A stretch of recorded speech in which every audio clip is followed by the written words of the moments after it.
Okay, fellow babies, we have the Xbox reveal event coming up pretty soon. So we've decided we're going to take a few questions just on the next Xbox from Twitter, from @BigATex. Is it a good or bad thing that Microsoft has waited to debut the new Xbox 2 weeks before E3? Very funny, because I actually answered this guy directly on Twitter. So there you go, because I thought it was interesting. It's neither good nor bad. I think Microsoft and Sony, they've actually departed from prior practice by having an independent event different from E3. I think that Sony was very smart to do it in February. I think they've kept the buzz up. A lot of people talking about PS4. That talk has faded, now that we're in late April. The Xbox event is May 21st. That talk has faded. Now the talk is all about the next Xbox event. So there's buzz in front of it. They announce it really literally about a month ahead of time.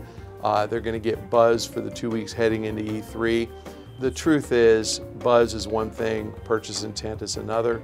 I don't think anybody's buying any of these boxes until they see them and they see the price. So what really is going to matter is E3. You're going to see the box, you're going to see the price, you're going to hear the launch date, and then from June 10th until launch date, which will probably be November, you have 5 months to make up your mind. So I don't actually think the timing of these pre-launch events means much at all, other than it gives the press more than one opportunity to write about these things with some knowledge. So I don't think timing it 2 weeks before E3 is a bad thing. I don't think it's a particularly good thing. I think it's just inconvenient for me because I have to fly up to Redmond, Washington, and I got to be back that same night to have dinner with John Riccitiello. Our next special Xbox question from Twitter comes from @SageMadPanda. Do you think the next Xbox will maintain its hardcore rep, or will it try to broaden its demographic? That's a wonderful question, and the truth is, I think that the last Xbox tried to broaden the demographic and didn't really succeed, but they did have some content exclusive like Dance Central that was pretty compelling. I think people really liked the game. So yes, I think they'll keep trying. I think it's really hard to appeal to everybody unless you make games for everybody. And Microsoft in the first cycle, the Xbox cycle, tried to do that with games like Grabbed by the Ghoulies, and nobody bought them. Viva Pinata, nobody bought them. So they tried by saying, well, we're focused on 18 to 30-year-old guys, let's focus on 6-year-old kids. That didn't work. I think the right way to do it is, first of all, bring in some women that aren't hardcore gamers, Dance Central worked. And second, bring in women that want to play games that guys want to play with them, Dance Central worked. And then work your way down the age demographic. I think one of the things that's really worked in Microsoft's favor is that Call of Duty, the entry level for Call of Duty, keeps getting younger and younger and younger. So the game is M-rated, which means 17 and over, and yet we all know this just from listening to the voices on in Xbox Live. 9-year-old kids are playing it. Either 9-year-old kids or lots of women with squeaky voices. But you can tell. I mean, there's a lot of little kids playing these games. So I think that parents abdicating their responsibility to supervise what their kids do has really played in Microsoft's favor, because you can buy an Xbox for your 9-year-old, because again, most parents have no clue what their kids are doing anyway. And so they've broadened the demographic without having to try too hard. Yes, I think the next generation will broaden the demographic further.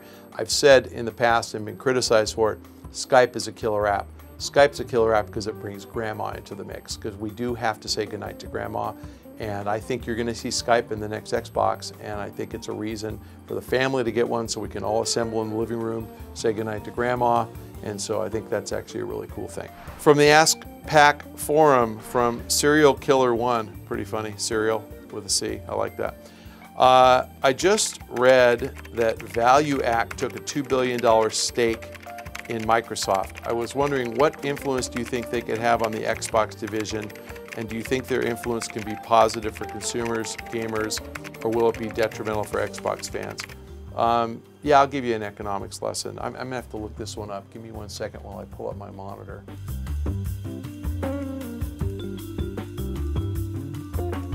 Microsoft has a $276 billion market cap. So Microsoft stock all of the shares combined, add them all up, $276 billion. So you have an investor that took a $2 billion stake. If you do the math on 276 billion, 1% is 2.7 billion. These guys own less than 1%. So the answer to your question is zero influence. They get 1% influence. They don't get a board seat. They don't have a seat at the table, period. They have nothing to say about it. Maybe they're going to be loud, maybe they're going to be whiny, maybe they're going to say change this or change that. The only influence they're going to have is, as a shareholder, they might influence other shareholders as they think the same way they think. And if they say, we have to fire Don Matrick or sell the Xbox division or spin it off or stop making M-rated games, maybe they'll succeed in convincing 49% of Microsoft shareholders to vote with them. If they get 50%, maybe there'll be change. I have never seen that happen at any company, so I would say the odds of this are zero. No influence, not happening, wouldn't worry about it at all. Separate topic though, there's other shareholders at Microsoft who think that Microsoft should get rid of its businesses that have nothing to do with office productivity or enterprise software. So that's Outlook, and that's some email and Office, Microsoft Office, and the Windows operating system, of course. Xbox is one of those businesses, and it's actually a very profitable business. So I think that should that movement gain in any popularity, you might see Xbox spun off as a separate company. If that happened, I think that would be really interesting. It would give me one more stock to cover, and it would give gamers something to invest in, because you could then make a decision if you like the direction of Xbox or you hate it. I'd say that has a 10% chance, maybe 15 or 20% chance, less than 50, but there's a chance that something like that happens. So I think that's far more interesting. I don't think you should worry about a 1% shareholder exerting any influence on Microsoft's board at all. All right, fellow babies, thanks for joining us this week.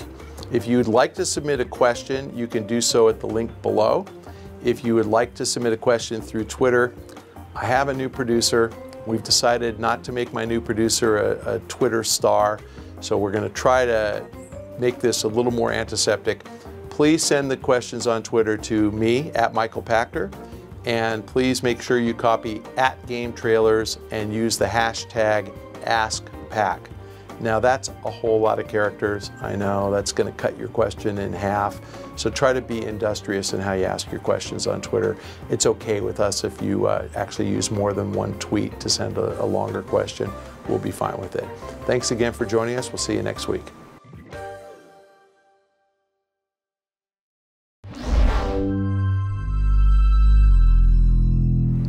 All right, fellow babies, you can see more episodes of Pach-Attack on GameTrailers.com, or you can click on the videos to the right of me and see some of our other shows. Thanks for joining us. This is a profit deal.